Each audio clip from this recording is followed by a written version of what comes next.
दोस्तों जय Hind, very good morning. कैसे हैं आप लोग? आई होप आप लोग अच्छे हैं। चलिए आज का क्लास स्टार्ट करते हैं। Current affairs. आज डेट क्या है?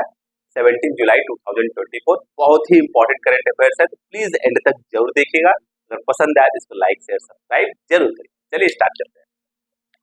17 जुलाई 2024 करंट अफेयर। तो पहला न्यूज है वर्ल्ड चैंपियनशिप ऑफ लीजेंड। अब पूछा जा सकता है जो एक टूर्नामेंट है वो किस स्पोर्ट से रिलेटेड है, देख लेते हैं। World championship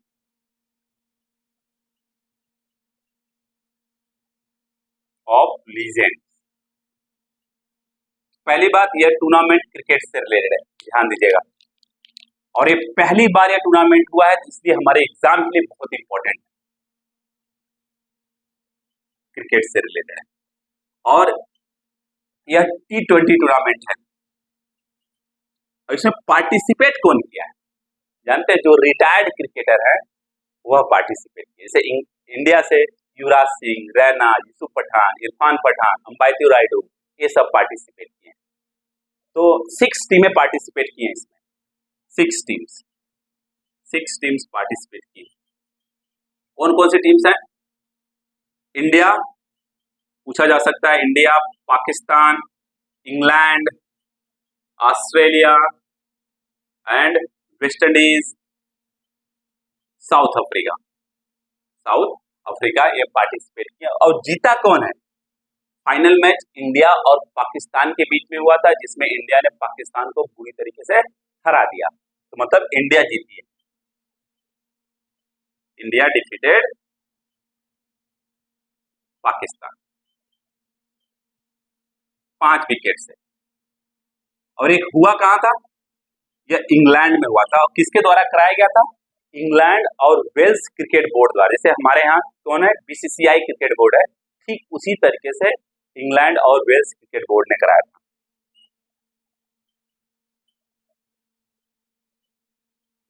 Wales cricket board.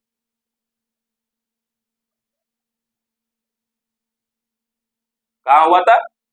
England में हुआ था। और फाइनल मैच कहाँ हुआ था? बर्मिंघम में हुआ था। ध्यान दीजिए, बर्मिंघम में। और यह पहला एडिशन था 2024 में, पहला एडिशन, फर्स्ट एडिशन, इसलिए बहुत इंपॉर्टेंट।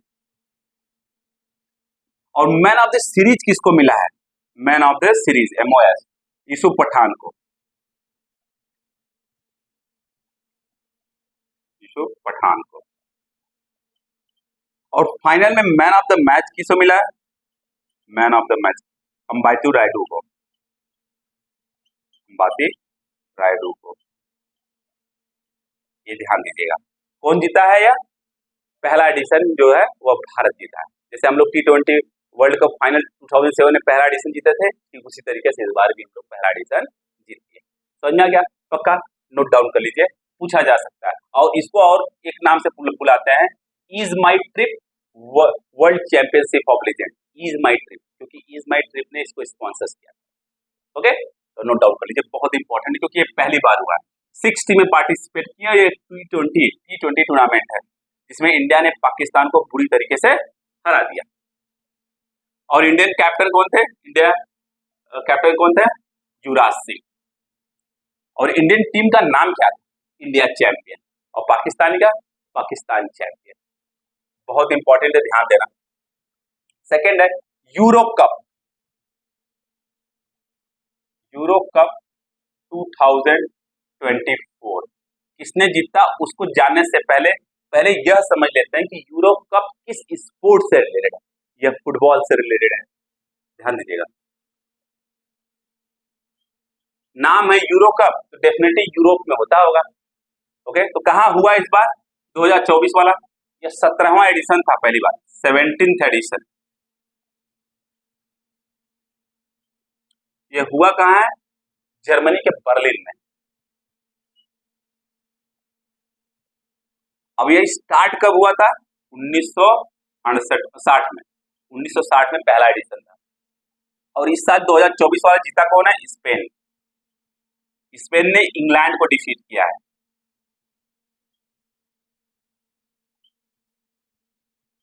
और स्पेन जो है 4 बार इस टूर्नामेंट को जीत चुकी है।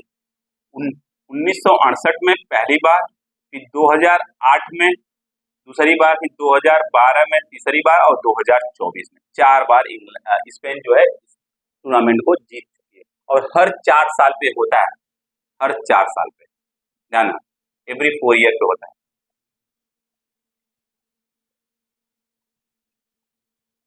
यह टूर्नामेंट होता है।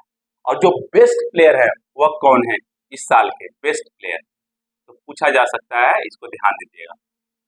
रोड्री, रोड्री जो है वो बेस्ट प्लेयर है, कहाँ के हैं, स्पेन के ही हैं, स्पेन के। समझ में आ गया? पक्का तो पूछा जा सकता है कि यूरो कप किससे रिलेटेड है, क्योंकि हर 4 साल पे होता है और इससे पहले कब हुआ था, 2020 में हुआ था, अब हुआ है। ओके, समझ में आ गया? तो नोट डाउन कर लीजिए, बहुत इंपॉर्टेंट है। इसका 17वां एडिशन था, 17th एडिशन, तो नोट डाउन कर लीजिए वीडियो को पॉज करके। वर्ल्ड पॉपुलेशन, नेक्स्ट है यहाँ world population prospect report, world population prospect report, world population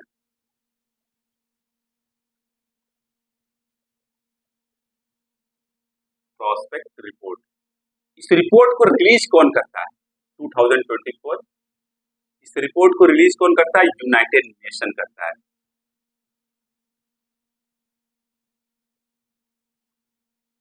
इस रिपोर्ट में दिया क्या है? 2024 में पूरी दुनिया का जो पॉपुलेशन है 820 करोड़, पूरी दुनिया का पॉपुलेशन 820 करोड़ है, पूरी दुनिया का पॉपुलेशन। और इंडिया का पॉपुलेशन अभी कितना है? 145 करोड़, 145 करोड़। और 2054 के बाद इंडिया का जो पॉपुलेशन होगा वो पीक पर होगा। कितना होगा 2054 में? लगभग 169 करोड़, 169 करोड़ इंडिया का पॉपुलेशन होगा। और 2060 में इंडिया का जो पॉपुलेशन होगा 170 करोड़ होगा। और इसी के बाद से इंडिया का पॉपुलेशन घटना शुरू कर देगा। ध्यान दीजिएगा, 2060 के बाद से 2060 तक क्या होगा? इंडिया का जो पॉपुलेशन एकदम पीक पहुंच जाएगा अपने। कितना हो जाएगा? 170 करोड़। अभी कितना है? 145 करोड़। अब इसी के बाद से 2060 के बाद से इंडिया का जो पॉपुलेशन है वो धीरे धीरे डिक्लाइन करना शुरू करेगा। समझ में आ गया? इंडिया का देखिए ओवरऑल पॉपुलेशन तो बढ़ेगा, अभी कितना है? 145 करोड़। 2060 में कितना होगा? 170 करोड़। ओवरऑल पॉपुलेशन लगभग 25 करोड़ बढ़ जाएगा।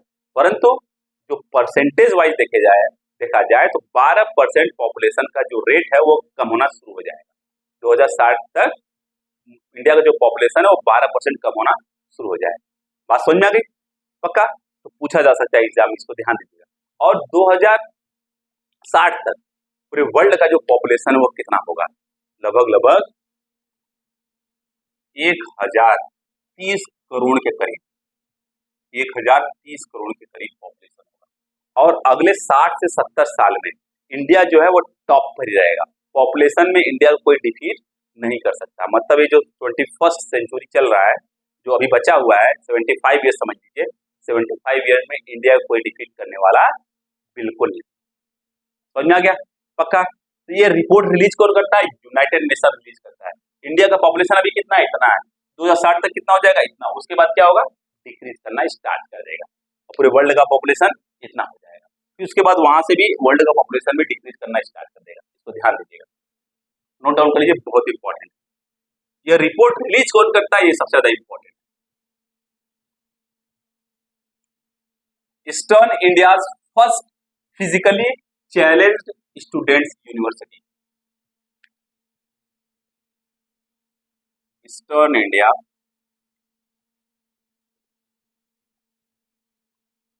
इंडियाज फर्स्ट यूनिवर्सिटी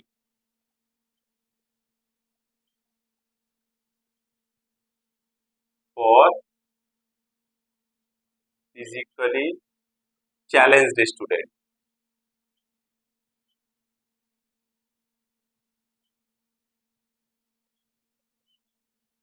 कहाँ खोला जाएगा?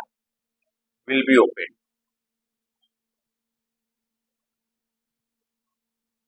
देखिए, फिजिकली चैलेंज स्टूडेंट के लिए, मतलब जो फिजिकली डिसेबल्ड स्टूडेंट्स हैं, उनके लिए ऑलरेडी बहुत सारे कॉलेज यूनिवर्सिटीज हैं इंडिया के अलग पार्ट में।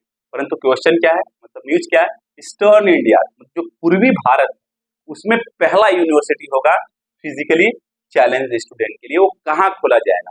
झारखंड के रांची में खोला जाएगा। ध्यान दीजिएगा, झारखंड के रांची में, रांची में इसको ध्यान दिया जाएगा। ओके, अब इसमें होगा क्या?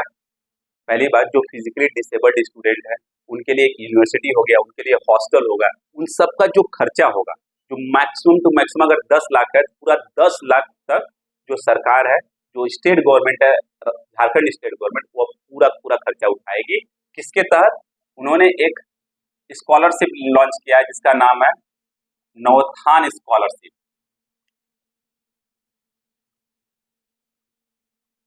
इसके तहत जो फिजिकली चैलेंज्ड स्टूडेंट है उनका खर्चा अगर मैक्सिमम 10 लाख तक आता है, तो 10 लाख तक पूरा खर्चा कौन उठाएगा? झारखंड गवर्नमेंट उठाएगी। पक्का समझ में आ गया? 100%।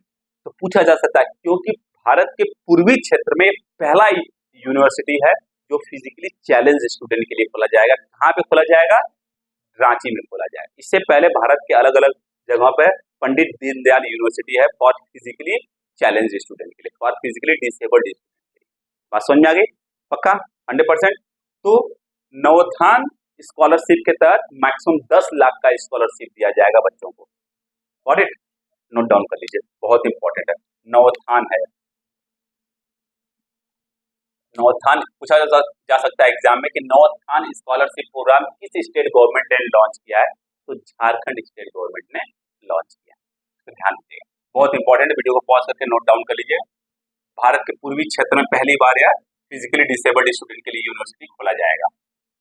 वर्ल्ड फर्स्ट, दुनिया का पहला,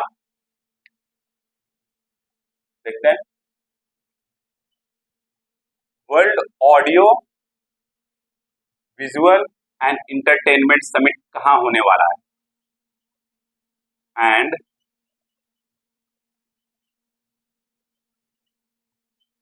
एंटरटेनमेंट समिट,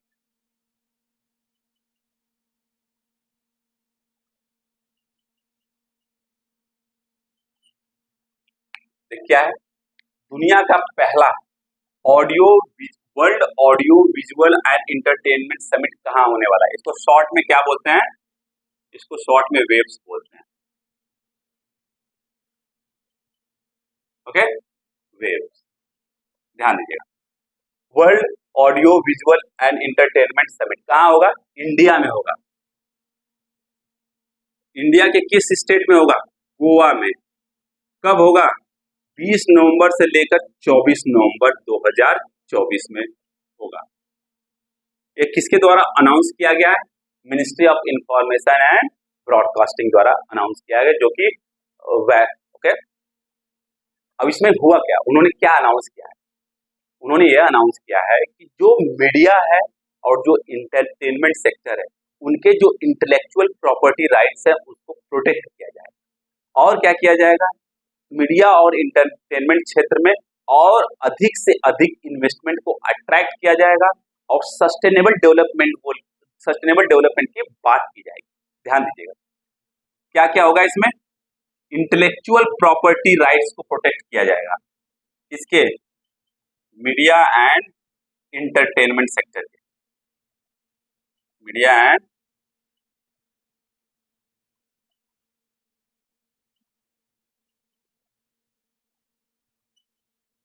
सेक्टर के इंटेलेक्चुअल प्रॉपर्टी राइट्स, इसको क्या किया जाएगा? प्रोटेक्ट किया जाएगा और अधिक से अधिक इन्वेस्टमेंट को अट्रैक्ट किया जाएगा।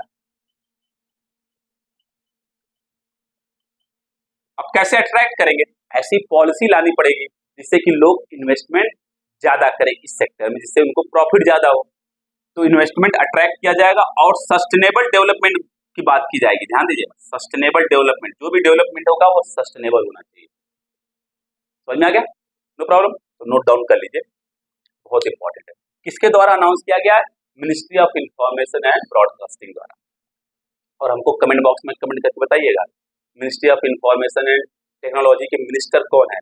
वही रेलवे मिनिस्टर भी हैं, तो ध्यान दीजिएगा, अश्विनी वैष्णव जी। ओके, तो ध्यान, बहुत इंपॉर्टेंट है।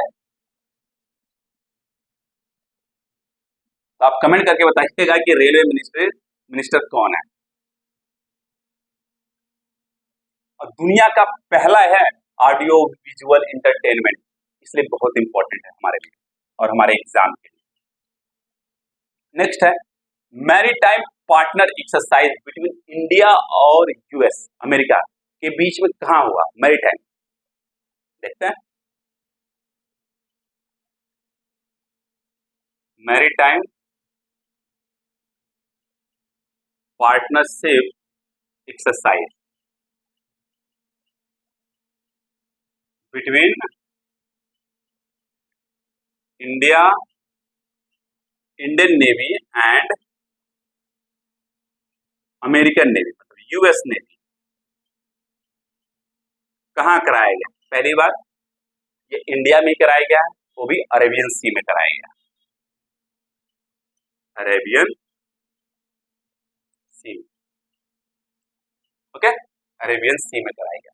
और इंडिया से कौन सा जो जहाज है, युद्धपोत है, वो पार्टिसिपेट किया है इसमें, ये बहुत इंपॉर्टेंट है।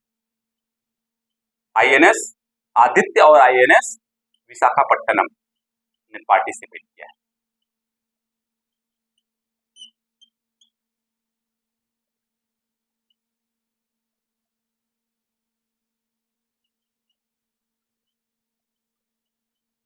ये दो युद्धपोत जो है इस मैरीटाइम पार्टनरशिप एक्सरसाइज में पार्टिसिपेट किए हैं। यह एक्सरसाइज क्यों हुआ है, समुद्री सुरक्षा को बढ़ाने के लिए, सेफ्टी देने के लिए, okay, maritime safety and security के लिए, और इंडियन नेवी और यूएस नेवी के बीच में कोऑपरेशन को बढ़ाने के लिए, और इंडिया और यूएस के बीच में रिलेशन को और स्ट्रॉन्ग करने के लिए यह एक्सरसाइज हुआ। मेनली आप कह सकते हैं कि जो समुद्री सुरक्षा है उसको और मजबूत करने के लिए एक्सरसाइज किया गया। कहां पर, अरेबियन सी में किया गया। गॉट इट, पक्का नोट डाउन कर लीजिए, बहुत इंपॉर्टेंट है। किसके बीच में हुआ है, इंडिया और यूएस नेवी के बीच में, इंडियन नेवी और यूएस नेवी के बीच में हुआ। कौन इंडिया से क्या क्या पार्टिसिपेट किया है, कौन सा युद्धपोत, आईएनएस आदित्य और आईएनएस विशाखापट्टनम, ये दो युद्धपोत जो है इस मैरीटाइम पार्टनरशिप एक्सरसाइज में पार्टिसिपेट किए। गॉट इट, नोट डाउन कर लीजिए, बहुत इंपॉर्टेंट है। नेक्स्ट है इंटरनेशनल सैंड स्कल्पचर चैंपियनशिप। यह एक टूर्नामेंट होता है, जो रेत मूर्तिकार होते हैं, जो रेत से मूर्ति बनाते हैं, उनका टूर्नामेंट हुआ है। उसमें कौन जीता है और एक कहां हुआ है उसको समझते हैं। क्या टूर्नामेंट का नाम है, इंटरनेशनल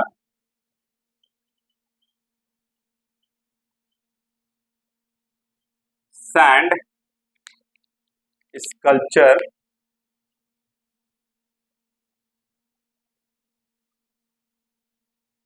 चैंपियनशिप।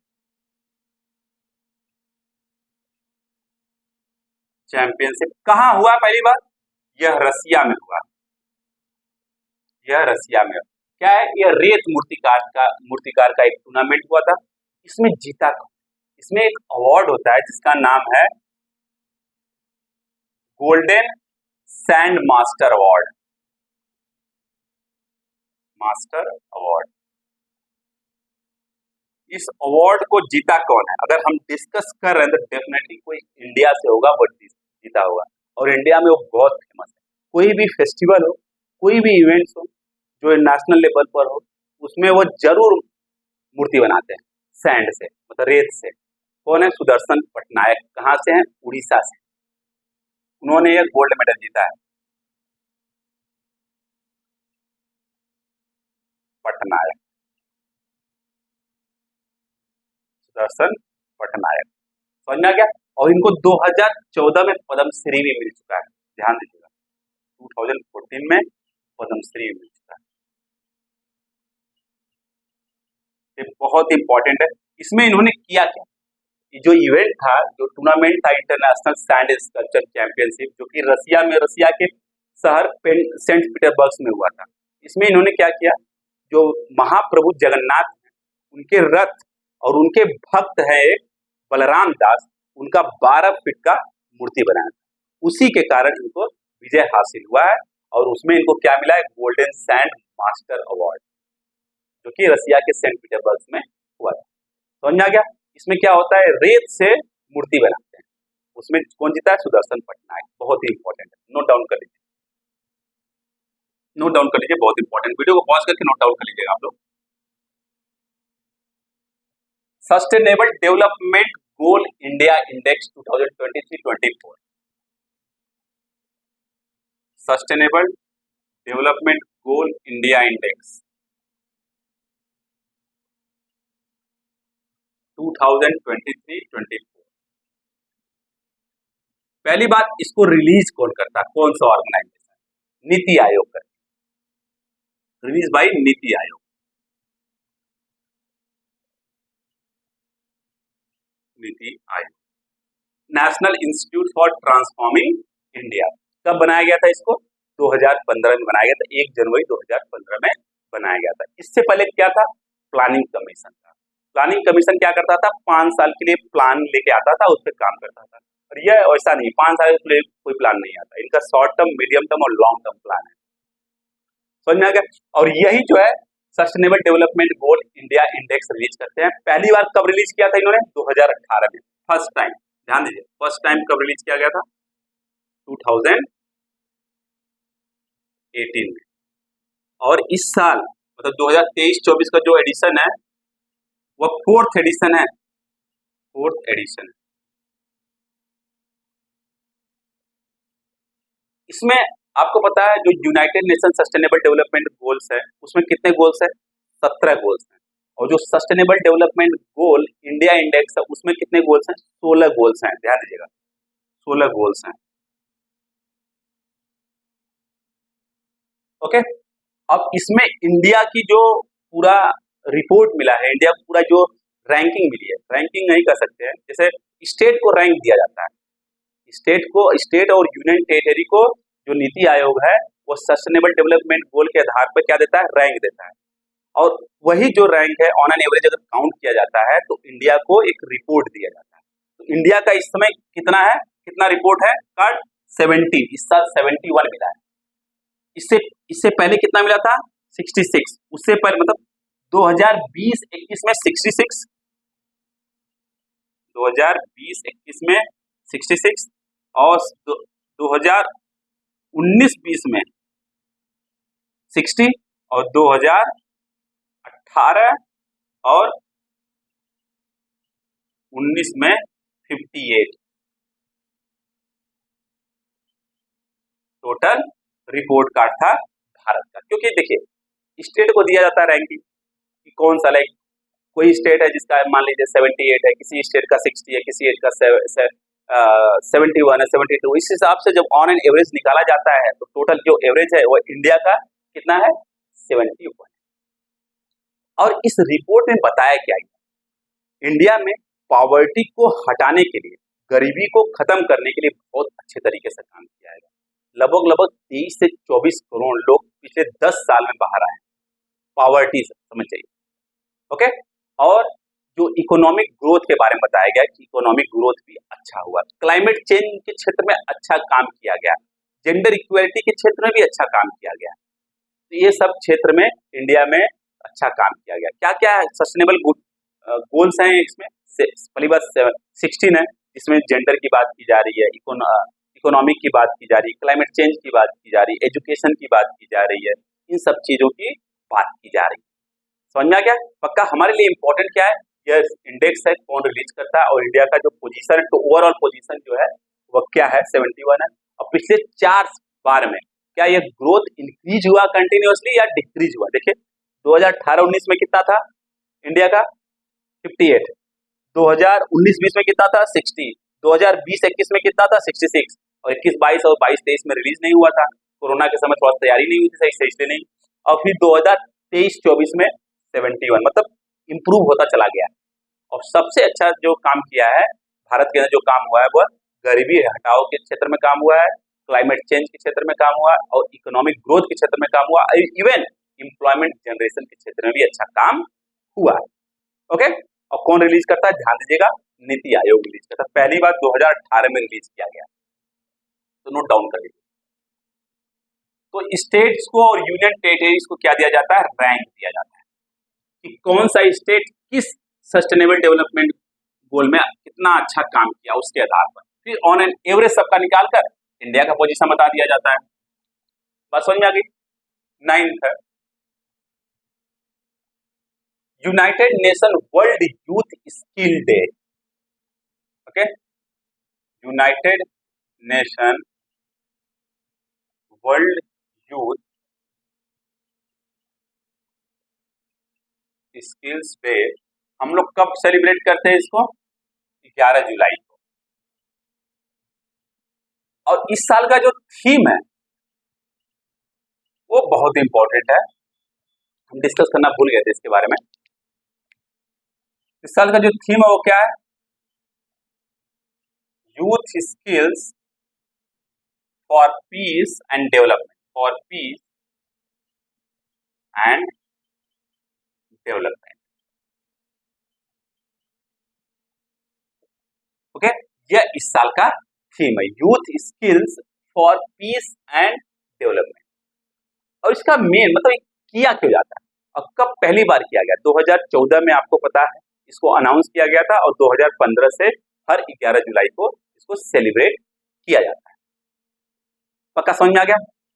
अब जो है इसमें होता क्या है, इसका मेन ऑब्जेक्टिव क्यों किया जाता है कि जो यूथ है उनको क्या किया जाता है, उनको टेक्निकल ट्रेनिंग दी जाती है, टेक्निकल एजुकेशन की बात की जाती है, और वोकेशनल एजुकेशन की बात की जाती है, और नेशनल और इंटरनेशनल लेवल पर जो बेस्ट प्रैक्टिसेस है ट्रेनिंग का वह प्रदान किया जाता है, जिससे कि यूथ जो है वह एम्प्लॉयमेंट मतलब फाइंड करने में उनको आसानी। समझ में आ गया। पक्का 100% इसको नोट डाउन कर लीजिए, बहुत इंपॉर्टेंट है। आई थिंक सॉरी 15 जुलाई को सेलिब्रेट किया जाता है, 15 जुलाई को, 11 जुलाई में 15 जुलाई को सेलिब्रेट किया जाता है। ओके, समझ में आ गया। पक्का। तो पूछा जा सकता है कि United nation world youth skills day कब सेलिब्रेट किया जाता है, 15 जुलाई को सेलिब्रेट किया जाता है। इस साल का जो थीम है वो क्या है, youth skills for piece and development. और ये इसका मेन गोल क्या है, जो यूथ है उनको क्या करना, टेक्निकल ट्रेनिंग देना, वोकेशनल ट्रेनिंग देना, मतलब एजुकेशन देना, जिससे कि उनके अंदर क्या है, स्किल्स डेवलप हो सके और उनको जॉब प्राप्त करने में कोई दिक्कत ना हो, नौकरी लेने में कोई दिक्कत और परेशानी ना हो। समझ में आ गया। पक्का। तो मतलब यूथ को स्किल बनाना ये काम है मेन, तो नोट डाउन कर लीजिए। कब किया गया था इसको अनाउंस, 2014 में अनाउंस किया गया था, और 2015 से पहली बार इसको सेलिब्रेट किया जाता है हर साल। और कब मनाया जाता, 15 जुलाई को, 11 जुलाई को नहीं मनाया जाता, ध्यान दीजिएगा।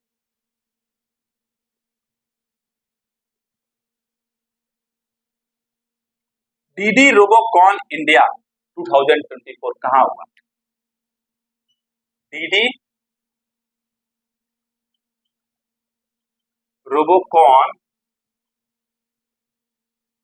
इंडिया 2024 कहां हुआ है, यह न्यू दिल्ली में हुआ है,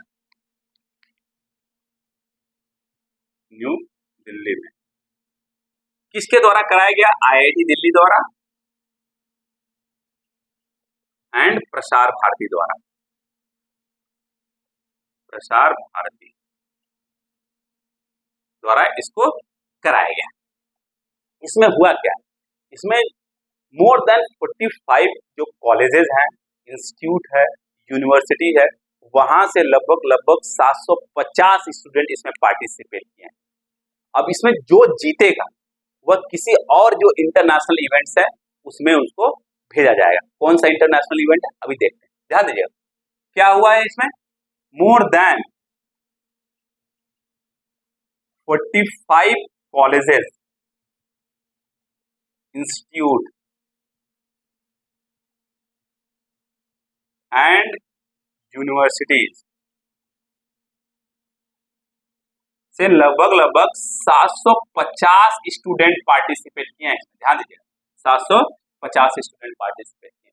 जो भी इसको जीतेगा वह पार्टिसिपेट करेगा किसमें, इंटरनेशनल एशिया पैसिफिक, ध्यान दीजिएगा, इंटरनेशनल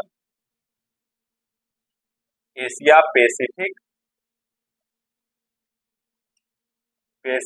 ब्रॉडकास्टिंग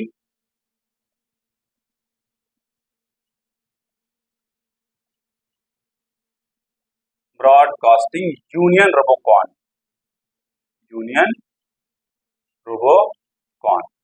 यह एक इवेंट होता है जो international Asia Pacific broadcasting union Robocon के नाम से जाना जाता है। इसमें क्या होता है, मतलब मेन जो है, जो रोबोटिक्स क्षेत्र में जो अच्छे काम करते हैं, जो मतलब टेक, जैसे अब देखिए ध्यान दीजिएगा, जो 45 कॉलेजेस, इंस्टीट्यूट्स एंड यूनिवर्सिटीज है, इससे इंजीनियरिंग स्टूडेंट पार्टिसिपेट करेंगे। जिसको नॉलेज हो टेक्निकल एजुकेशन, ध्यान दीजिएगा, केवल वही पार्टिसिपेट करेगा। अब ये टेक्निकल, क्योंकि रोबोटिक्स का काम है पूरा। अब इसमें जो जीतेगा वह क्या करेगा, international Asia Pacific broadcasting union Robocon में पार्टिसिपेट करेगा। ये होने कहाँ वाला है इवेंट, ये होने वाला है वियतनाम में। समझ में आ गया?